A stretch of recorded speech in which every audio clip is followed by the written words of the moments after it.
Hello, everyone. I'm Chris Flynn, and I'm here with Scott Lang. And we are the Band Dads. Here to bring you a podcast about something that we care very dearly about, which is music education and band.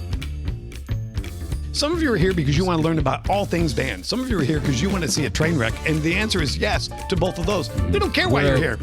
We're going to answer all the questions. We're going to say the things you're thinking. We're going to debunk all the myths. Yep.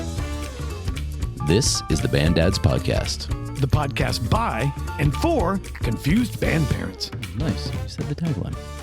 All right, so folks, we're coming to you live from the high-end Band Dad podcast studios in my loft, AKA the Scott Lang Library. And so we just had some technical glitches, to which the answer is always, Chris, to Restart. Yeah, restart. Yeah, Power cycle. So as we're coming to you live, this is the season 3 ending episode of the Band Dad podcast. I'm Scott Lang. He's Chris Flynn. And we're the Band Dads. If you had to restart the podcast, if something was broken and we had to do what we just did with your laptop and restart the podcast, what do you think that would fix?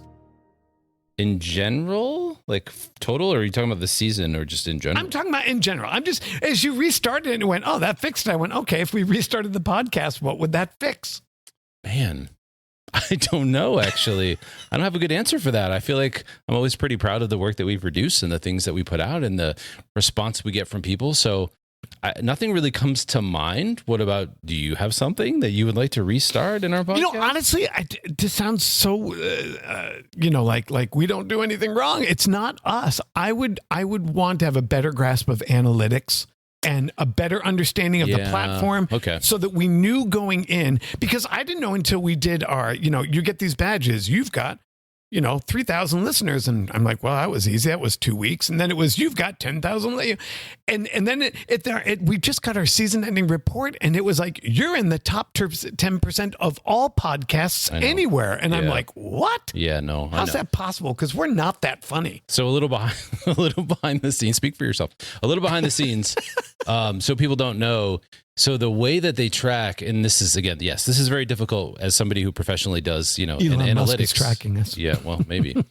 Somebody who does analytics for a living, it is very difficult for me to try and even wrap my head around how they do it for podcasts, to the point where I've kind of just given up. And I think you've heard me say that multiple times. Like, it is what it is. But there's different ways that these companies track, to your point, how many people listen and download and all this stuff. And there's this IAB metric that's specific to, I think, advertising in podcasts, which is what the platform that we host on uses, versus if you go to Apple and Spotify, they have play numbers, which are different. So it's very, very frustrating to try and nail down the exact number. The things that we can be proud of, though, I mean, we've confidently passed 25,000 listens on our podcast, which is something certainly to be proud of. I always like the location thing. That always gets me the most. Isn't that I would say, okay, if we're going to talk about what we would fix, we're going to restart, it would be technology, and it might be the belief that we'd have a longer window than the original 8 episodes, so a longer term roadmap. Yeah. But other than that, there's nothing I would change. But that has been the single most surprising metric. Give the audience a rundown of our locations. Yeah, so 61 countries now, and there was a while that we talked on the podcast that we were missing continents.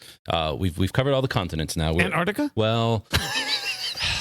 I don't know if they listen even to have internet in Antarctica? That's why I'm like disqualifying it. Penguins are listening to us? Sorry, Antarctica. Is the North Pole's not a continent, is it? I don't think so. No, it's just, okay. Yeah. So you can prove me wrong, but 61 countries, and we're closing in on 2,000 cities as well, which is absolutely insane. What's our number one city? Our number one city, is Phoenix, which, we're based out of Phoenix. So but we're in Chandler, and that's different. Like Chandler's like number 12th or something. That's fair. So Phoenix is our number one city, followed not too far behind. And actually, this is the whole grouping that I will read you is very close together. They love us in the middle of the country, Oklahoma City. So shout out to OKC. Yeah, that's the South more, folks. I wish that. Oh, is it? Yeah. Yeah. I'm so sorry that I'm having a hard time watching your basketball team right now, because we have an MVP that likes to pretend on the court. Well, most I'm of the time, sad because the ASU softball team is just eliminated from the College World Series, which is going to Oklahoma City next week. Oh, you would have. Oh, okay, yeah. I gotcha. Omaha, we have a big showing in Omaha. Houston, Texas, Charlotte, North Carolina. To your point, Chandler, Arizona is in there. Denver likes us. We've picked up actually quite a bit in Indianapolis over this past season, in particular. Who doesn't like us? I don't know. Our friends who gave us Dayton. a very warm.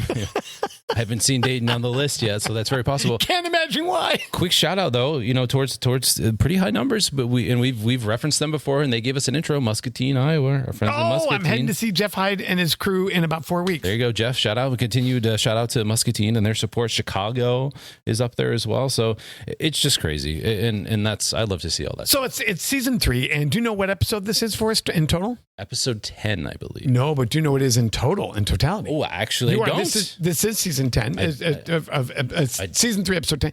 It is episode number 45. Okay. In which, if you would have said to me a year and a half ago, you'll get to 50 episodes, 45 episodes, I'd been, well, that's great. And I wouldn't have seen it as that big of an accomplishment, but I just read a stat that the majority of episodes don't make it past episode 10. I think that's fair. And you and I remember at one point we were talking about how long it takes somebody to get momentum, because we were always impressed by how we were doing, and like what's the average and what's it take. And I remember sharing with you 2 years is the average it takes for a show to kind of be available to people before it really catches steam. So again, yeah, we've been very fortunate, especially within this niche that we're in of music education and talking about band and stuff. Again, the support's been incredible. So we're here just trying to do a recap on season 3 and maybe even a little bit of a look ahead to season 4. But Chris, if you had to surmise season 3 into a word, a phrase, or something, is there anything that jumps at you from season 3 that might have been different from season 2 or season 1? I mean, it's in my opinion, here's what I'd say.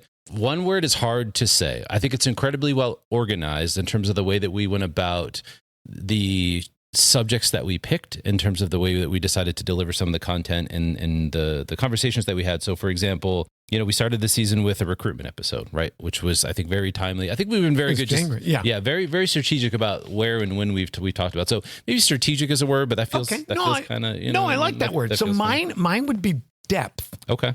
Because I feel like, there's a lot of cherry picking in the first 2 seasons. Like, let's talk about band boosters. Let's talk about competition. Okay. Those are incredible episodes, but it's low hanging fruit. Yeah. I feel like we went deeper in the third episode in terms of the subject matters that we went after. And strategic fits into that too. Yeah. Fits into that. Let's walk our folks through. So you said season number 1 was recruitment and retention. Is there anything you remember about that? Anything that jumped out at you? Just the idea that I think that maybe often we just, maybe like a lot of things in this activity, maybe we just overthink recruiting. Honestly, maybe if we can I think the way we talked about recruiting and fill the chair, just to simplify it down to, you can sit there and rack your brain, but you've literally got a group of kids that probably have a bunch of great ideas on how to talk to other kids. There's no question about that. Right. But I wouldn't say overthink. I would say underthink, because we're so focused on the kids that are in front of us. Yeah. We don't think about the kids that we haven't even met yet. Right. But every kid that's in front of you was a kid you didn't meet at one point in time. Which there was a point that you mentioned in that episode that I think also hit pretty strongly within our social media, which is, in the same time, don't forget to re-recruit those existing kids. Oh, I think that is and so showing huge. them loyalty because of the amount of work they've already given you. That was something that resonated a lot within our social media that I definitely want to bring up, because I think that was a significant. Our second episode was dedicated to Band Around the World. Yeah, which is dedicated to who? Mandy? That's exactly correct. I'm a fan of Lo. Don't forget. He's going to cue in some Barry Manilow Mandy right here. I promise you. I've already got it saved. I've used it a bunch already. It's Mandy challenged us to look at the lens of band from around the world. She did. And this is one of the ones when I would say depth. Like, that was not a low-hanging piece of fruit. That came from Mandy. That's true. She's like, can you please talk about, and, we had to do some thinking and talking about, well, I don't know what it necessarily looks like in Germany versus Hungary or Poland. So we had to do a little homework, and I thought that was a fascinating episode. I think it was too, and it was incredibly enlightening. I think, to your point, not just because it was about sharing information that was probably already there, but it was us also doing a lot of digging to find information that we learned ourselves to share back out to the audience. And I mean, to your point, Germany stands out to me just because of the focus on some of those community brass bands and some of the videos that I watched. And I watched some of those, like world championships of brass and stuff like that. And then, with the Asian cultures. I was going to say, how about those elementary school Japanese bands? I literally don't think I'll ever get over watching those kids play that complexity, that depth, that accuracy, again, and with no sheet music. Just off of the top of their heads. If you didn't follow any of the links off that episode, just Google elementary band championships in Japan, and they do indoor winds, and they do drum corps, and they do marching band, and it will blow your mind the level of sophistication that those groups operate at. I just saw a clip somewhere on social media of a band in Japan doing a parade. literally just marching in a parade. These kids are so active, even in their movement in the parade. I'm thinking our kids would be like, you want me to do that? Like the way they're constantly moving, jumping around, spinning, dancing, turning. Absolutely. I'm like, while still playing these woodwind and brass instruments, I'm like, that to me, it kind of does continue to push things. We've talked about a lot of different things in this genre that continues to push the activity. Being able to see people doing it is just another proof that it can exist and it can happen. So it just pushes the activity in a way that's unbelievable. The other really cool thing about Band Around the World, though, we kind of teased it at the time, and we ended up coming to fruition, was it kind of launched what we think is a new series that we are going to be doing, this Offbeat series, because there are so many people that are significant to the history of this activity, music education and band, and just the foundation of how we even got to the point of what we put in front of our kids today when we're teaching them things. That there's a lot of interesting backgrounds and characters and histories. And in that episode in particular, we brushed on Percy Grainger and we said, there's a lot of fun stuff here. This could be fun to talk about.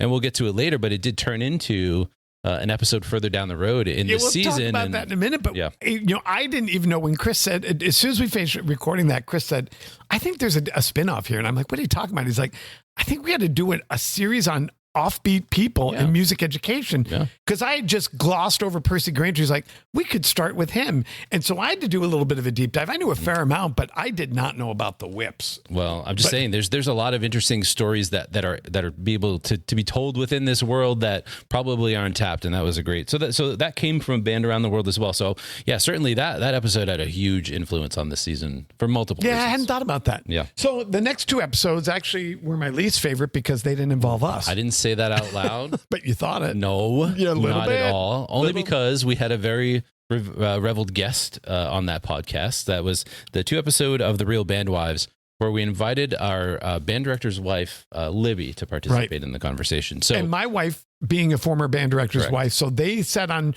one side of the room, and the other 2 band moms sat on the other side of the room. It was just interesting to hear the perspective of moms talking to band moms who are band director moms. Right. Yeah. No, again, if you haven't listened to those episodes, folks, because sometimes there's 2 episodes, we know it's a lot of content to take in, but there's just a lot of really good nuggets and information. And just, again, things that you wouldn't necessarily see that happen either behind the scenes or the way things are approached, because you don't really get to hear the perspective of the band director's family and the things they have to go through to get to the point of what gets accomplished every day when your kid shows up. So I think those were incredibly enlightening episodes. A lot of really good quotes and stuff came from the Real Band Wives episodes from those 2 episodes. I always think it's interesting too, and this is so not about the listener experience, but it is, in that I always like to listen and think about just the way they process, think, and share is so different from you and I. I know. And I'm like, either the listener is just eating this up and going, God, this is so different and so deep and rich,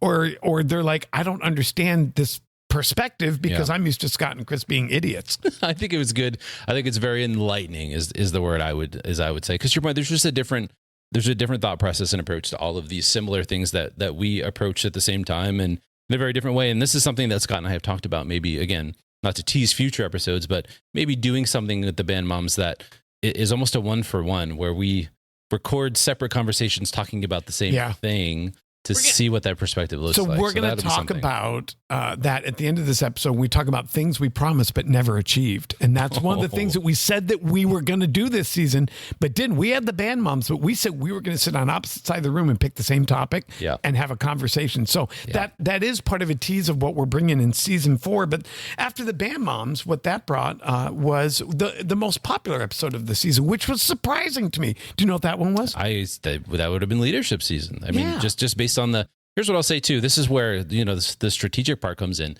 I think we did a very good job about the timing of this episode and making sure that we recorded this conversation and delivered it to people at a time that was very important for them to hear it, because they were preparing and getting ready for leadership themselves. So it didn't necessarily surprise me. Tell me why did it surprise you? Why did it take you back that this was the type of people because our audience are band parents. Okay. They're not directors and they're not kids.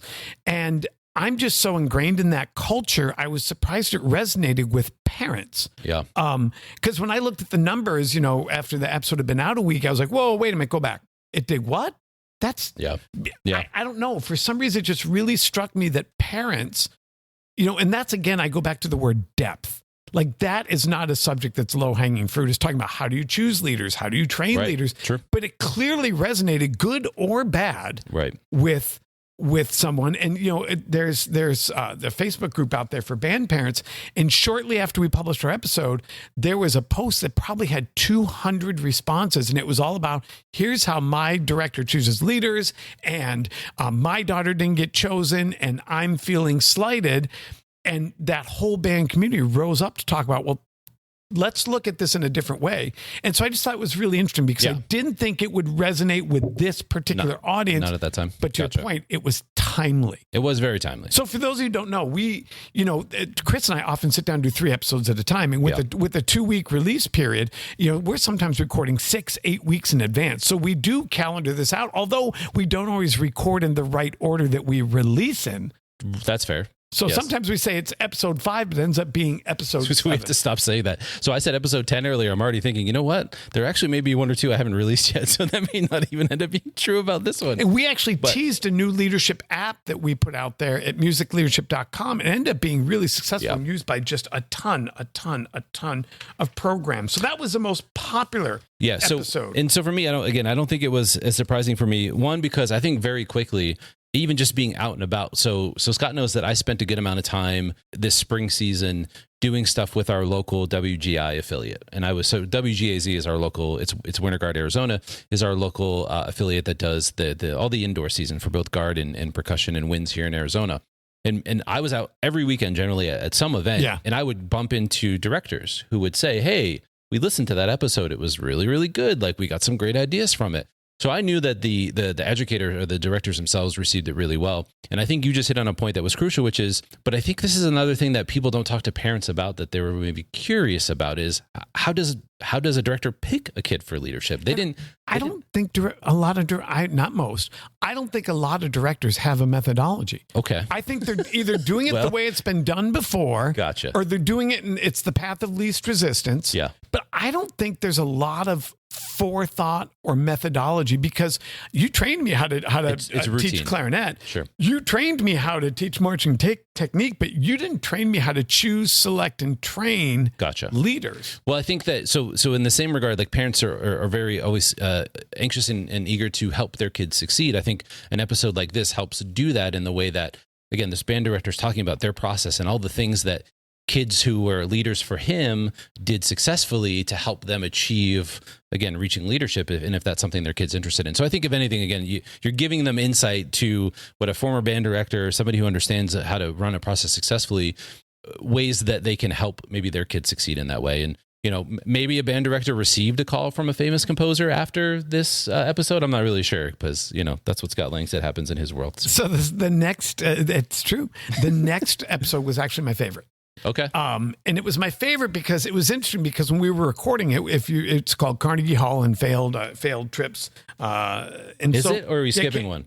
No, that's the next one. That's one of ours, but there was one in between, I believe. Is it in between leadership and Carnegie? Wasn't there? Oh, yes, but you're right. It wasn't our original episode, but we published it on our network. So that's correct. Which is the Band Dads Get Boosted, which was our appearance on the Boosted Volunteer podcast. So we had an opportunity this year to connect with the Booster Hub organization, and Robin, who's one of the founders of Booster Hub. We had a chance to have a conversation with her and pull up about multiple things, which, again, for me, I really enjoyed that episode only because we do cover very specific topics in our episode. And the Boosted Volunteer podcast was a chance, I feel like, almost to summarize a lot of the things that we talk about in one place and make a lot of points. And there are a lot of really good talking points and quotes and things that came from that episode. So again, I don't know if anyone shied away from listening to that because it looked a little different, or maybe it was published outside of the Band Dads originally, but we did share it through our episodes as well.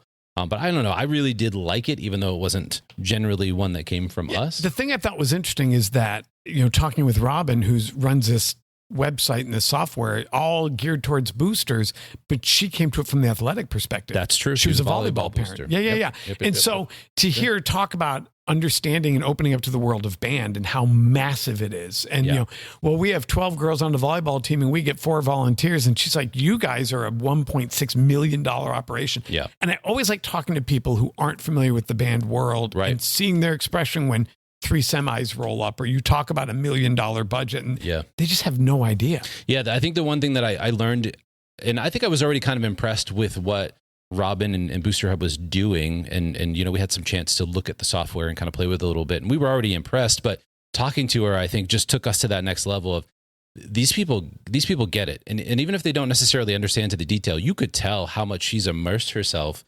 into these things to learn them. She's a band mom now. To ensure that... No, she drank the Kool-Aid. To ensure that her platform has the opportunity for people to be successful on it. And again, you hear the tag now at the end of every episode for the band dads. And that's really just because we do believe in this as a solution for people that much. It's not... There's really no gain for it from us other than the fact that we've seen this, and being boosters ourselves, we understand how many different levels and sophistication of tasks and all this stuff. To have somebody who's created something that literally is a one-stop shop to cover everything you need to accomplish in your organization is such a breath of fresh air, let alone somebody who cares as much as Robin does about what her group is doing. So anyway, just another shout out to Booster Hub and Robin. That was a fun episode. If you didn't listen to it, there's so many good quotes and so many good nuggets that came from that I would absolutely... So then was my favorite episode, which is in New York City. And you were just so concerned about the quality of the audio and the background.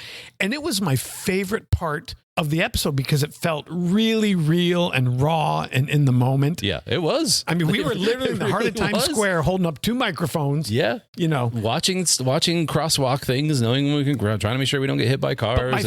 That episode probably contained my favorite quote of maybe the entire season. And these are things like they come out organically when you're having conversations. It wouldn't come out if I were on my own or Chris was on his own, which was when we talked about the less you have resources, the more important it is that you travel. Yeah, that is a really good point. And that was one that resonated with me. And folks, I got to tell you this. It's called Carnegie Hall and Canceled Flights. My son stayed an extra day with us, and we stayed in New York City, and then we flew home. So we did not travel home with the band. I did not know about the canceled flights until I listened to the podcast. Yeah. I'm listening to my own podcast and going, wait, what? Yeah. What happened? Yeah. 100 kids were stranded in New York City? Yeah, wait a minute. Yeah. I didn't know that happened. Yeah. So again, if you didn't listen to that episode, so Scott and I tell the tale of what we were doing and what our activity was like in New York that day. And we closed the episode with an extra orchestra director, which, we got to spread the level a little bit. I know we're the band dads, but we'd like to cover a lot more fine arts and music education in general. We had an orchestra director on who, he had his group of kids get stranded. Their flight got canceled last minute. And what it took to figure out how to get his group of kids home as timely as possible. And if you don't learn anything else, I think you'll learn that, well, one, logistically, it's very difficult, but 2, to listen to him talk about it, to really understand the type of person it takes to do that job. Because he was cool as a cucumber. He had such a great attitude about the whole thing. And I know, again, somebody like myself, I probably would have been incredibly impatient. I would have been frustrated. You could tell that the way he handled it, he was the perfect guy to be in that position to help keep that group of kids calm in that airport for an extra day, all those things. So just, it does give you more insight into the people that I think are teaching these activities to your kids and how they do find the right people, because John did a great job talking through it. And I don't think I would want anybody else in a position other than a guy like that, watching out for my kids being stuck in New York City because they had no If you're going to get stuck, though, it's not a bad place to get stuck. Man. But they were at the airport. Yeah. They weren't in the city. Yeah. So that was an incredible experience. There's no question. I wish, to your point, I almost, just like a lot of things, when we're out somewhere, and this happened to us last fall too, when we're out somewhere, we always plan to do more, but of course, band parents, the activity takes over sometimes, and those times go away, and we don't have as much free time as we would like, because we did want to do some additional follow-up on, the concert and whatnot, but you guys got to hear some excerpts. I don't know that we've ever followed up with you directly. Have we had you talk about what it felt like? Maybe we did a social media thing, but I'm not sure we ever published it yet. Tell us after the fact, Scott Lang, you going through that experience, again, reflecting on the commissioned piece, the guest conductor thing. Like, I think not a lot of the audience at large has heard your feedback about what that experience was like for you personally, and I think they would care too. So. Well, you're very kind. So I commissioned a work and it was premiered. I think all of you know that. What I would share with you is incredible as the performance was. It was everything leading up to it that I will remember and cherish. It was the rehearsals. It was the exploring the piece together. It was rehearsing with my own son in the group. It wasn't the performance and it wasn't the trip. it was everything leading up to that, to build that piece into what it was, never having heard it before, never having it been played, no recordings of it, and making decisions with the kids of. And I remember there was one rehearsal, I was like, I need more brass. I need more brass. And I looked at the brass. I said, stand up, put your horns up like you're in marching band and play and the room just came alive. And I'm like, oh, this is good stuff. Like, this is fun. It was a great experience. We followed that episode up. Speaking of concert, we followed that episode up with Behind the Curtain contest and concert. Yeah, which I think was important. Again, I think that's another one that, yes, I think depth, and again, strategically, it was the time of year where bands were going through this process. And it's another one of those, I think, that parents are kind of detached from, because it's not, even though we talked about it can be a participation thing if you'd like it to be, it's not generally. You don't really go sit and watch it. So I think it's one of those things that was just more, it's a mystery more to parents than some of a lot of the stuff their kids do. So what did you think was good about the episode? What was important to you about the contest? What I thought was great is you, having been through the experience, didn't know parts of the experience. That's true. And so if Chris, who's been through everything, didn't understand the experience, I have to believe there's a lot of parents out there who went, well, I didn't know that. Right. I didn't, and that, again, that depth, that richness of bringing new information to an audience and sharing with them why this is actually more important to a band director than a state championship in marching band, because state championship is involving your drill designer and your choreographer and your color guard and your staff, where state concert, state jazz, it's all you. You're just up there naked. So I really enjoyed that episode. And I believe we got a very nice personal feedback from an audience member about that episode. Didn't they talk about that process as well? I believe you answered an email about somebody who had talked about the sight reading process and watching it at a festival, or yeah, that's true. That is true. They followed their I didn't know if they mentioned the sight reading, but they followed it back for the clinic and watched the clinic. And she said, or he said, I don't remember whether it's he or she said, she just learned so much about the piece from watching someone rehearse it and interpret it that was someone other than the band. Because most of these parents, they hear the piece once at concert. Yeah. And, if you don't know this, and I don't think I knew this until I've been in music education, there is so much to the interpretation of a piece. Yeah. I can make a piece sound completely different than the next conductor, and the next conductor can make it, even though it's the same notes, same rhythm, same key, same dynamics, it can sound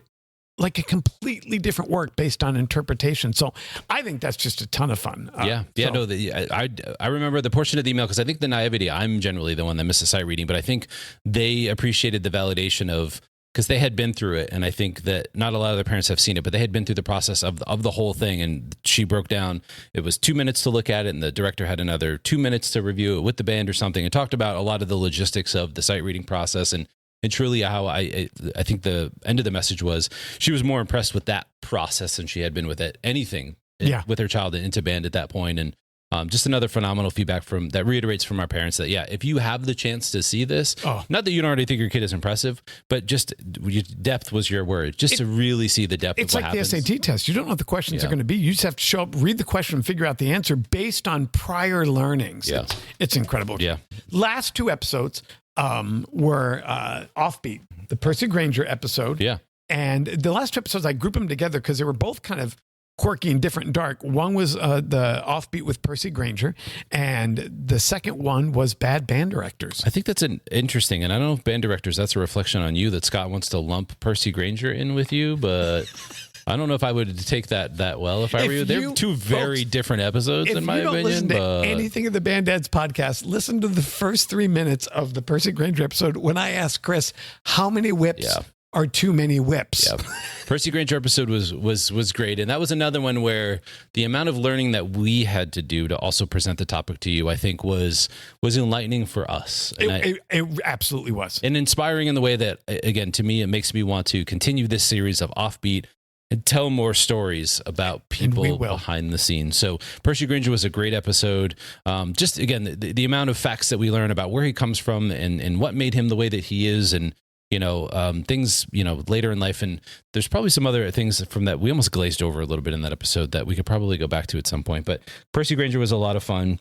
I think Bad Band Directors too. Bad Band Directors, I told Scott when we published Bad Band Directors, it reminds me a lot of the episodes we published towards the end of season 1, where I feel like Scott and I were really hitting our stride. That was just like, it's a direct conversation about something that people think about, but don't necessarily talk about. Yeah, it's uncomfortable. And the way that we called, Bad Boosters a cult and all that stuff. Sometimes people don't say those things out loud, but bad band directors is one of those things that, and we're getting a lot. This is a recent episode as we're recording this, and the numbers are great for it, and we're getting a lot of traction again and interaction on social media around the subject itself. And the question, somebody asked the question, how do I know if I'm a bad band director?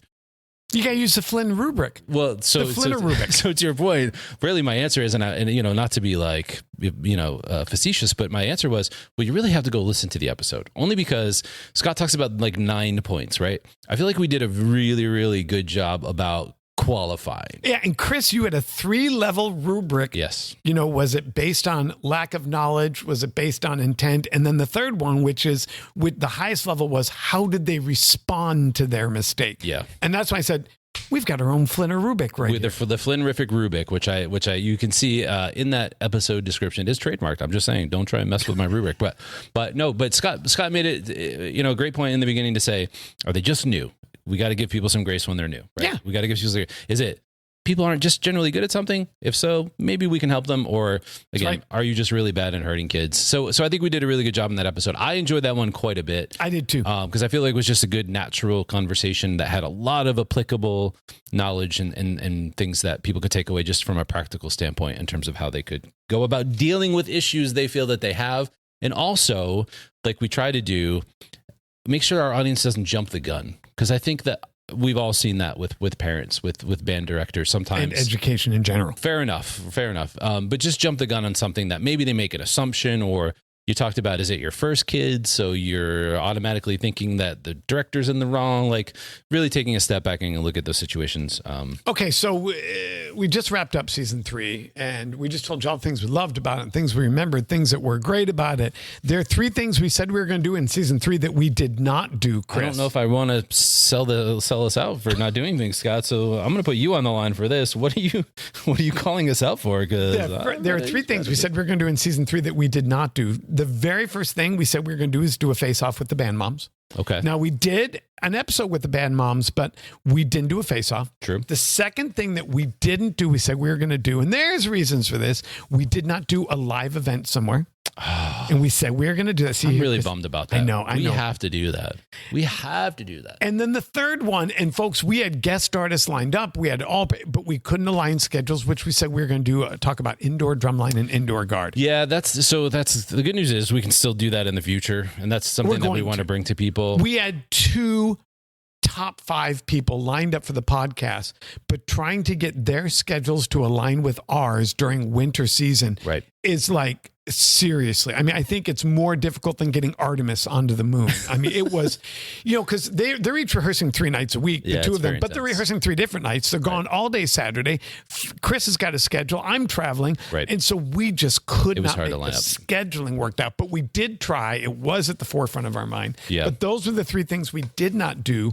We said we're going to do that we need to owe people for which I definitely want to bring that back. I said this a little bit earlier in the episode, but the indoor activity is something I spent a lot of time learning about, just because, again, my daughter doesn't do the indoor season. So when it comes and my son doesn't do it either. Correct. So my relatability to a lot of the activity came from, again, my daughter being a part of things and getting to participate as a result of her. So because she doesn't do the indoor season, I did a little bit. I went to a couple of maybe appearances last year. My stepson did some stuff at kind of a scholastic level that we got to watch some shows here and there. But this year I really kind of jumped all in, and just like I did with the local marching band circuit, I engaged with this Winter Guard Arizona group to help create some programs for some of their bigger events, so we can highlight, the activity and the groups themselves and the shows they're putting on, what they mean, and all of that stuff. And I have so much more respect just after this past season and how much really goes into, again, putting these events on, and the amount of volunteers it takes. To your point, the kids and the staff, it really is mini marching band, but it is just as intense for those groups. And I would tell you, pound for pound, it's logistically more challenging. Actually, yeah. Because you got one way in and one way out, and you got floors, and you got fewer kids and fewer parents. And but we're going to get back to that. So we recapped season 3, and I said depth, and your word was strategic. Okay. We talked about what we did do episode best, and we talked about what we didn't do. So let's talk now about any thoughts on season 4. If you had a goal moving goodness. forward, and for those who don't know, we're going to put out some content over the summer, but it won't be as regular or scheduled. And we come back with the band camp episode in mid-July. So we have about a 6-week breather. Right. But in that point in time, do you have goals? Have you thought ahead to season 4? Oh my goodness. I don't know that I have. You just graduated a kid like 2 nights ago. I just graduated a kid 2 nights ago. I decided to step into the role of president of our boosters this year. Chris is now the band booster president. I decided to step into the role of president for boosters this year. It's my daughter's senior year. I just really wanted to be involved on a level where I thought I could provide a lot of value to the organization. So I decided to step in as president this year. Again, my winter season was so crazy. And what I wanted to also thank you, that group from WJZ, was I was nice enough at the Percussion Championships to be awarded myself the Volunteer of the Year award from WGAZ based on what I've done for that and from that community and for Basha and all that stuff. So did they give you all the support materials? Yes. Okay, good. So it's funny because the woman who presented it to me, Christina Haney, she's phenomenal. She was the one giving the award and the announcers going over whatever. And just so people know, again, just like I do everywhere, I'm taking photographs. I'm taking photographs of the awards and whatnot. I'm standing there with my camera pointed at her, waiting for her to present the award to somebody. And then she turns to me and they say my name. So it was kind of surreal. It was very, very sweet. Anyway, but I've literally been so nonstop that I can't say I've thought a lot about season 4 yet. However, I like the trajectory of what we've done for season 3. So I would almost say I would love to continue more of what we've done in season 3 to offer additional depth and be strategic about making sure that the conversations we deliver people, the time in which we do, and the topics are applicable to them so they can take it and literally turn around right away and understand and make it practical for them. But what we want to do doesn't matter. It's what you would like us to do. Good so point. Chris, because we're always looking, that is a constant goal for us, is upping our engagement and responding to our community and, Yes. and providing content that's meaningful to you. Chris, so if someone wanted to get in touch with us, best way to do that is via email, which is feedback@banddadspodcast.com. I challenge you right now to pull over, stop, make yourself a note, but actually write us a note and tell us something that you want to hear about in season 4. Maybe it's something you're fired up about and you're just mad as hell. Maybe it's something you're super excited to learn more about, or something that's a complete mystery to you. Maybe it's your son or daughter is a part of a new part of the activity, whether it be indoor or outdoor or whatever it is. I challenge you right now, as you're listening to this, to reach out and contact us. Please do. And let's clarify something real quick in terms of the way that you can provide feedback. The best way to have a conversation, to interact with us, and especially get answers on something is email. So again, feedback@banddadspodcast.com. And we respond to every single email. Both of us do. There you go. So the other thing I want to clarify is in each and every episode description, there is a link that says send us a text. So this is what we call fan mail, and it's something that comes to us as one-way, kind of anonymous feedback. It gives us a region of the country you're from, but it doesn't say who or anything like that. We also can't reply to it. And I say that because we did get a comment recently that probably does require some response, and we'll probably do that via social media in the near future. But we can't respond to you. And it was somewhat of a personal comment that I would love to be able to respond in the moment when somebody sends us that, but we cannot do that. So when you do the send us a text thing, just so you know, it's literally one way. It's almost like a Yelp review of the Band Dads podcast to some extent, but we get to review them first, so we can kind of filter out the bad ones. You know what I mean? But it doesn't give us a chance to have a conversation. So email is the best way to do that if you want to have an answer on something, have something that you're inquiring about. Other than that, though, keep an eye out on social media, because summer at least is a little bit slower in terms of band stuff. So I'll have more opportunity to continue to post awesome stuff for you on social media. TikTok is probably TikTok better. TikTok is the best place overall, I think, to see us and engage with us. The audience and the people on TikTok, I'm almost surprised because I wasn't a TikTok person myself prior to really doing this and posting to promote our podcast. But man, there's a lot of really great feedback and interaction that happens in comments on videos on TikTok. So shout out to TikTok and all of the music educators and parents and all that who are engaged with us on TikTok. So join us on TikTok. On TikTok, it's the Band Dads Pod is how to find us there. Other than that, the Band Dads podcast is available on Instagram. We talked about we have a Facebook presence as well. So come find us on the social media, interact with us there. We're going to work on pushing more content out. And it's also maybe the way to hear if you did send us something. We might respond via social media. We might have exclusive series on social media. We've got a lot of fun stuff that we do, especially over the summer, because we have a little more leeway sometimes and freedom to do stuff. And speaking of social media in the summer, we'll be dropping an episode or parts of an episode that we did with The Real Band Mom. The Real Band Mom. And so we have some nuggets for you coming this summer. Just because we did our season wrap doesn't mean we don't have more content coming your way. We do. But in the meantime, just know that we're here waiting to hear from you. Yeah. And I'm Scott Langen. Chris Flynn. And we're the Band Dads. Thanks, everyone, for another phenomenal season. Again, your feedback and the way that you push us to continue to do better and push out more content for you really just makes it more fun for us. And we continue to have fun doing this for you. So, again, thank you for a phenomenal season. We appreciate everyone listening, and we'll see you next time.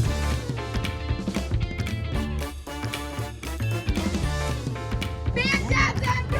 1, 2, 3, Band Dads!